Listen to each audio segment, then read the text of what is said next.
ان الحمد للہ الصلاۃ والسلام علی من لا نبی بعد فاعوذ باللہ السمیع العلیم من الشیطان الرجیم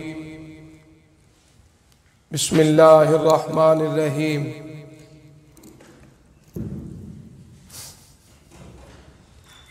صبغۃ اللہ ومن احسن من اللہ صبغا ونحن له عابدون قل اتحاجوننا فی اللہ وهو ربنا وربکم ولنا اعمالنا ولکم اعمالکم ونحن له مخلصون ام تقولون ان ابراہیم واسماعیل واسحاق ویعقوب والاسباط كانوا هودا أو نصارى قل أأنتم أعلم أم الله ومن أظلم ممن كتم شهادة عنده من الله وما الله بغافل عما تعملون تلك أمة قد خلت لها ما كسبت ولكم ما كسبتم ولا تسألون عما كانوا يعملون صدق الله العظيم۔ اللہ کا رنگ اختیار کرو،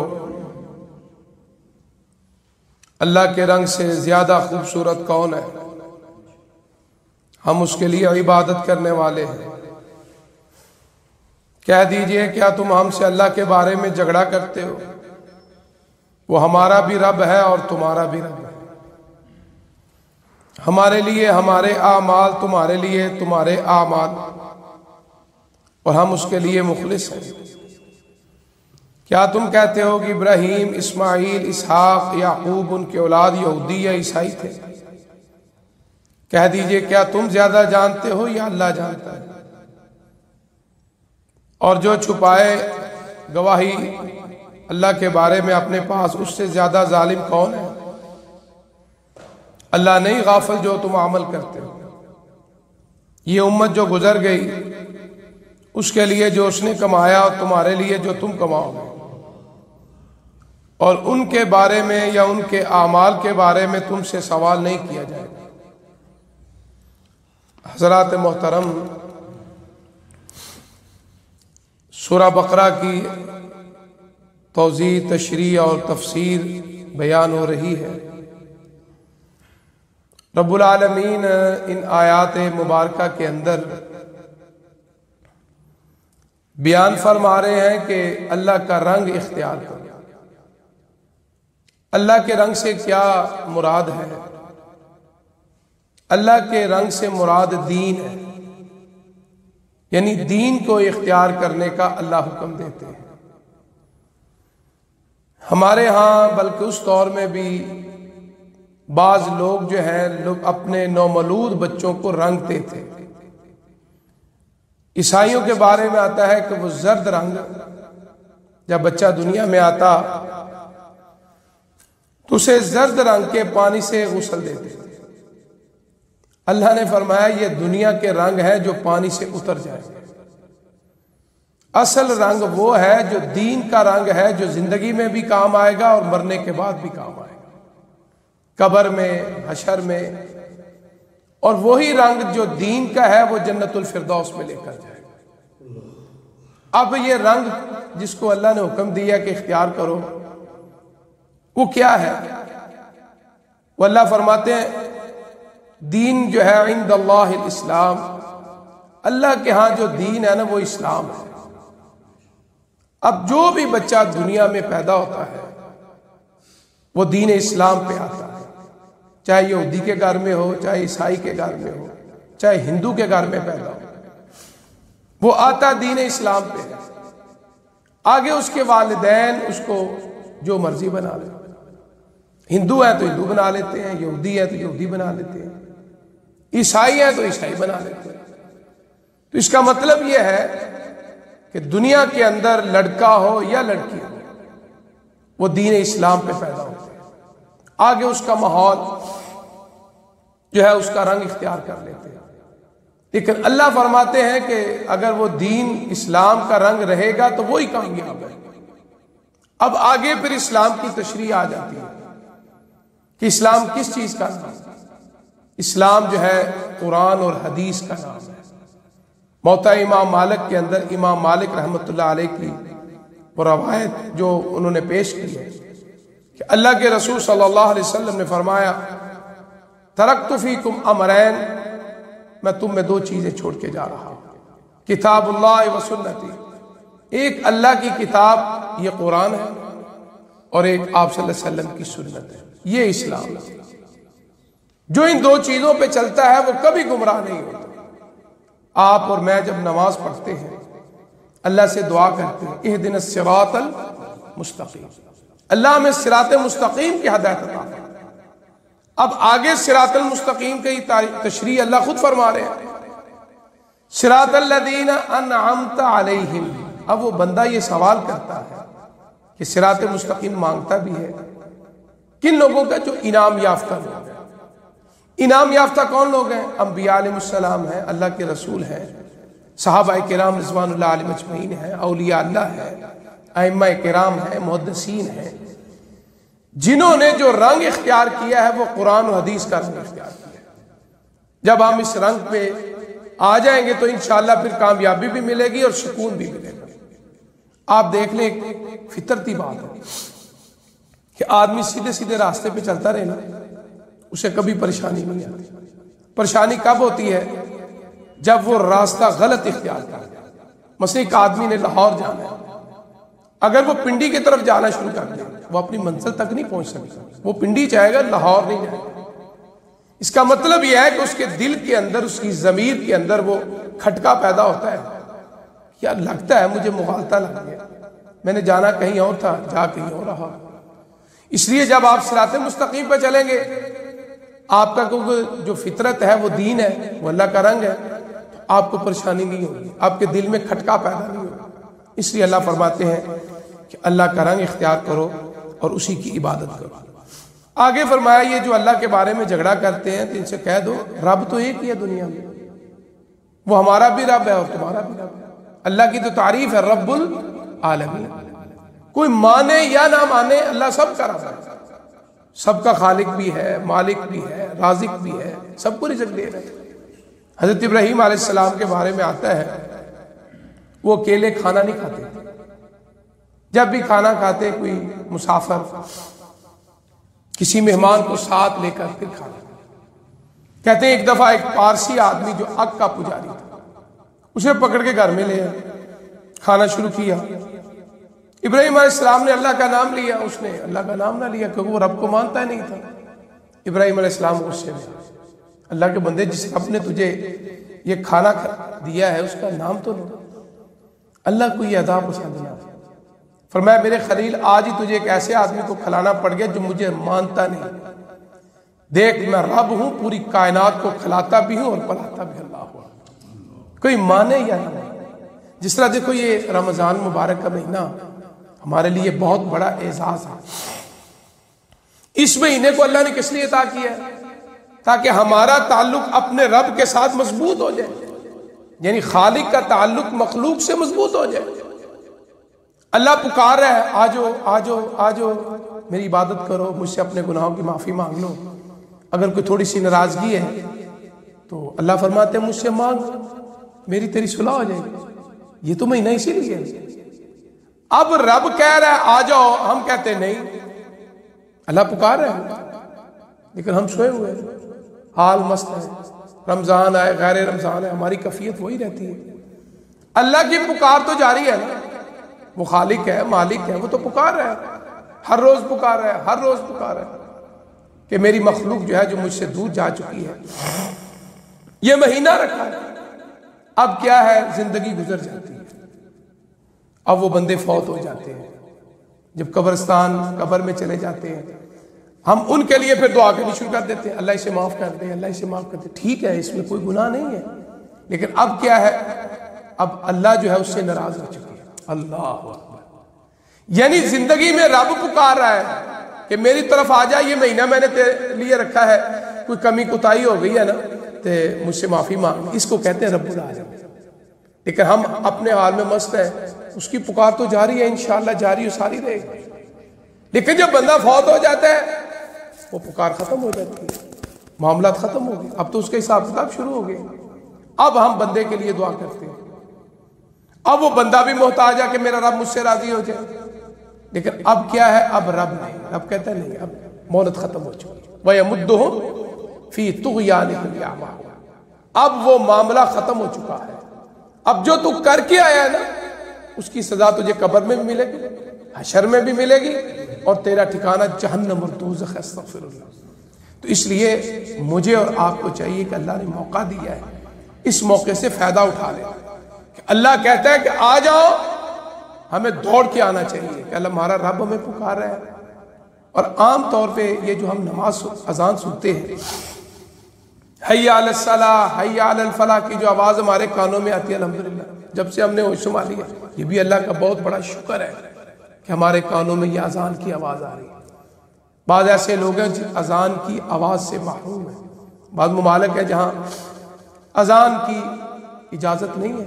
ہمارے ایک عزیزہ تھی، فروز والا کے قریب کو گاؤں ہے، دیہاتی عورت تھی، وہ اس کی بیٹی برطانیہ میں تھی،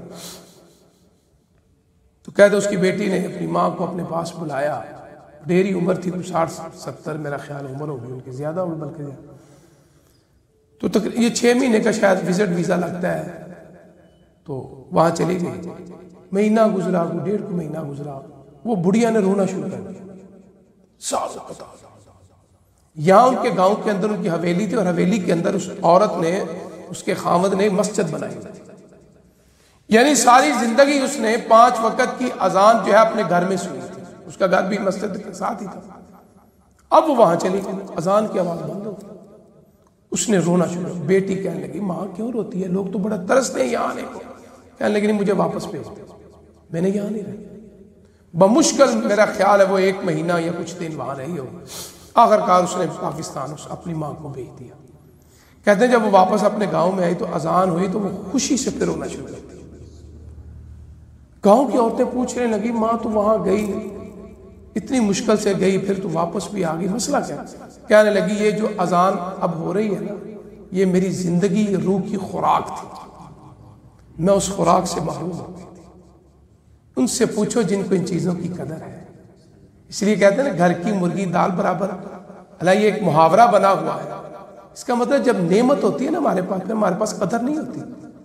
صحت ہے تو بیماری کا احساس نہیں ہوتا، کھانے پینے کو مل رہا ہے نا، غربت کا احساس نہیں ہے۔ ان سے پوچھو جو غربت کی لکیر پہ پہنچے ہوئے ہیں، ان کو احساس ہوتا ہے۔ ہمارے پاس نعمتوں کے انبار ہیں تو ہمیں احساس نہیں ہے، ہم نخرے دکھاتے ہیں، یہ نہیں کھانا وہ نہیں کھانا۔ آپ دیکھ لیں گھروں کے اندر بچوں کے حالات، ان سے پوچھو جن کے بچے پانی کو بھی ترستے، کھجور کو بھی ترستے۔ ایسے گھر آج بھی موجود ہیں جو افطاری کے وقت پانی سے روزہ کھولتے ہیں، آج بھی موجود، لیکن خوددار ہے، اپنی زندگی گزار۔ لیکن ہمیں کیا ہے، ہمیں نعمتوں کی قدر نہیں، ہمارے بچوں کو قدر نہیں ہے۔ میٹھے میں کتنا کچھ ہے، لونے میں کتنا کچھ ہے۔ اسی نعمت کا احساس اس وقت ہوتا ہے جب نعمت چھن جاتی ہے، اور اس لیے اللہ فرماتے ہیں نا جب موجود ہو پھر اس کی قدر کرو، لئن شکرتم لازیدنکم، ماں ہے اس کی قدر کرو، چلی گی پھر روتے رہو گے، قبروں پہ جا کے رو گے، دیواروں پہ ٹکرے مارو گے۔ باپ موجود ہے قدر کرو، چلا گیا تو پھر رو گے، پھر احساس۔ اب موجود ہے نا تو قدر نہیں ہے میری، ٹھیک ہے ماں السلام علیکم وعلیکم السلام، باپ ہے ٹھیک ہے۔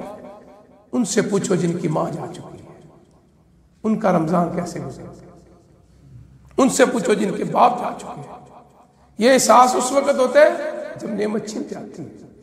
خدا را اس نعمت کی موجودگی میں اس کی قدر کیا کرو، جب یہ چلی جائے پھر واپس نہیں آتی۔ اس لیے وہ بڑھیا کہتے ہیں خوشی سے زار و قطار ہو رہی تھی۔ اب یہی اذان ہے، ہم کتنی مرتبہ سنتے ہیں، ہمارے دل اتنے مضبوط ہو چکی ہیں کل حجر، پتھروں کی طرح، ہمارے اوپر اثر نہیں کرتے۔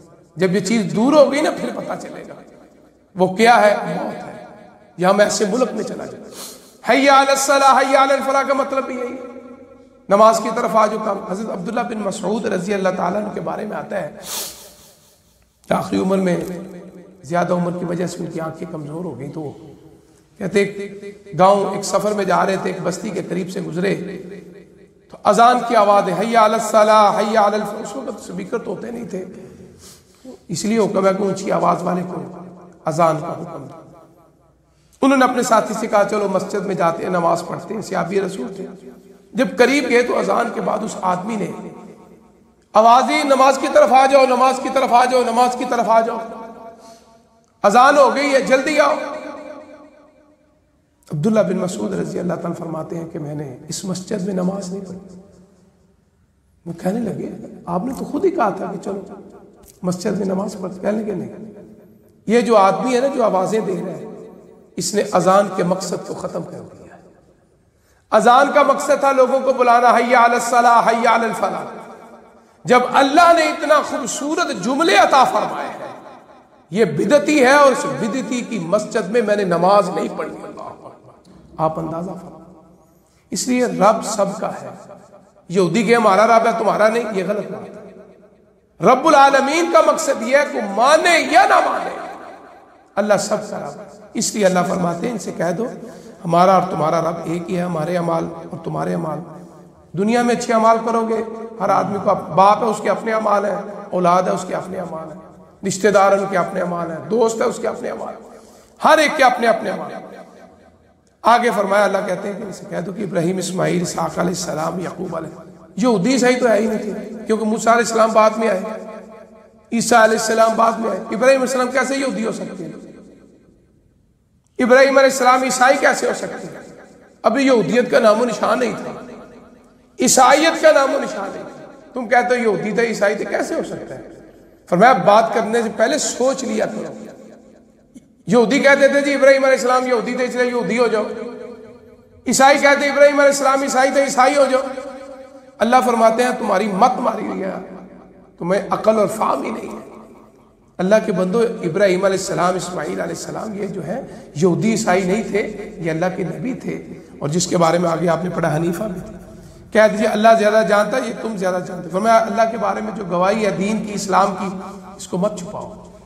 جو بات دین کی ہے اس کو لوگوں تک پہنچانا، اس کا اظہار کرنا، یہ اللہ کا حکم ہے۔ فرمایا یہ جو امتیں ہیں، یہ جو قومیں ہیں گزر گئی ہیں، ان کے لیے جو انہوں نے کمایا تمہارے لیے جو تم کماؤ گے ان کے بارے میں کوئی سوال نہیں ہوگا۔ اس لیے آج ہمیں بھی چاہیے کہ قرآن و حدیث کی جو باتیں ہیں وہ سن کے سمجھ کے اس پہ عمل کرنے کا ارادہ فرما لیں، انشاءاللہ پھر اللہ توفیق بھی عطا فرمائیں گے۔ وآخر دعوانا الحمدللہ رب العالمین، الحمدللہ رب العالمین والعاقبۃ للمتقین۔